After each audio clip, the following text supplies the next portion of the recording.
Okay, so the second page of that document was all about linear approximations.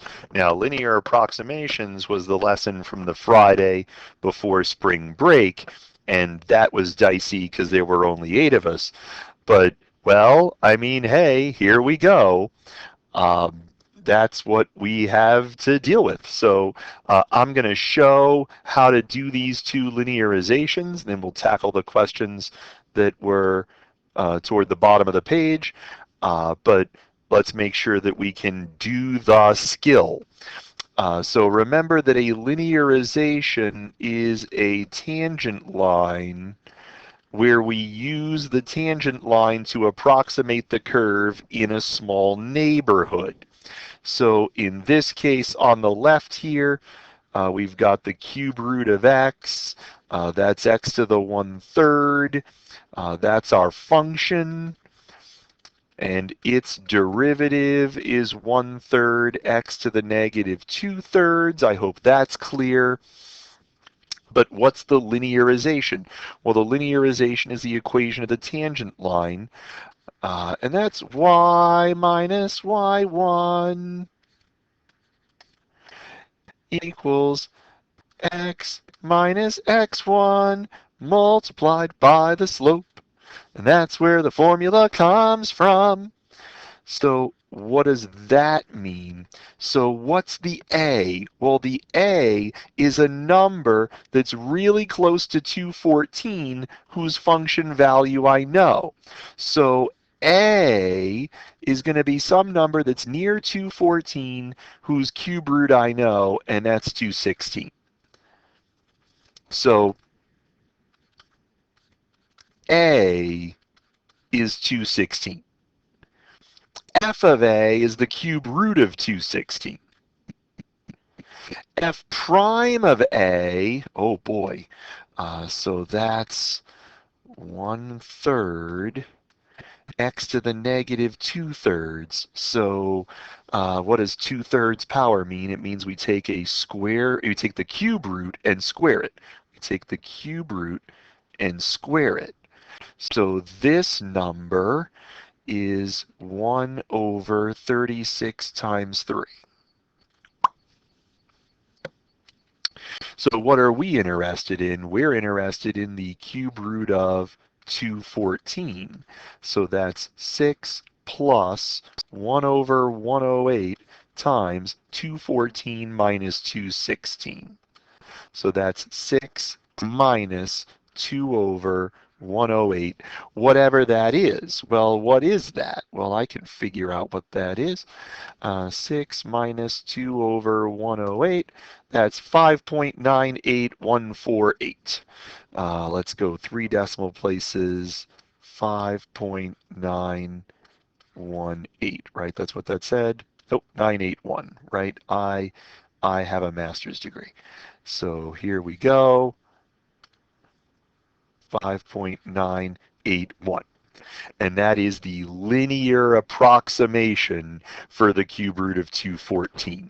We play the same game over here. Our function is the cosine function. Its derivative is the negative of the sine function. So we try to come up with a linearization. The linearization is a function value for some a that we know plus f prime of a times x minus a. But what's a? A has got to be some number that's near 1.5 whose cosine we know, and that is pi over 2. We know what the cosine of pi over 2 is. Cosine of pi over 2 is 0. We also know what the sine of pi over 2 is. The sine of pi over 2 is negative 1. So what does that mean? That means when we're looking for the cosine of 1.5, that's 0 minus 1.5 minus pi over 2, whatever that is. That happens to be pi over 2 minus 1.5, so we ask our trusty calculator about what that is, and that's 0.071. That's 0.071, and that's a decent linear approximation. So you have to be able to recognize that whenever I ask you for a linear approximation, whenever I even imply that there's a linear approximation, you are looking for the equation of a tangent line, and you're going to pretend that the tangent line is the function. There's going to be quiz questions about this. There's going to be test questions about this, where we pretend that the function is its tangent line. We basically scrap the function and say it's the tangent line. So what the heck is happening over here?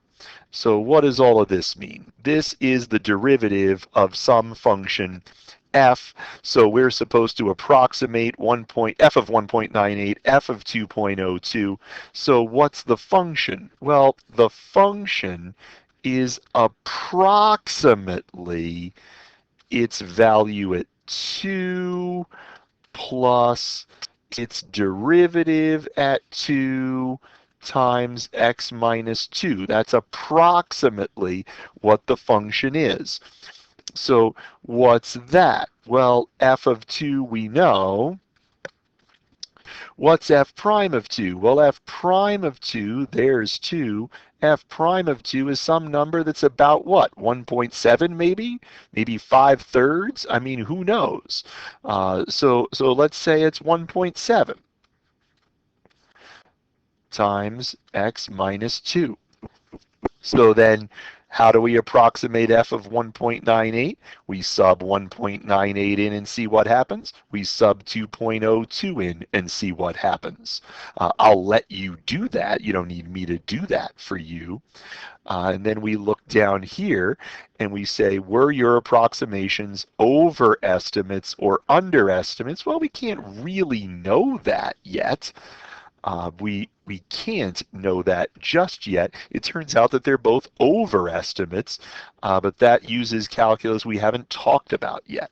This is the important part. Can you take this information and turn it into something that looks like this?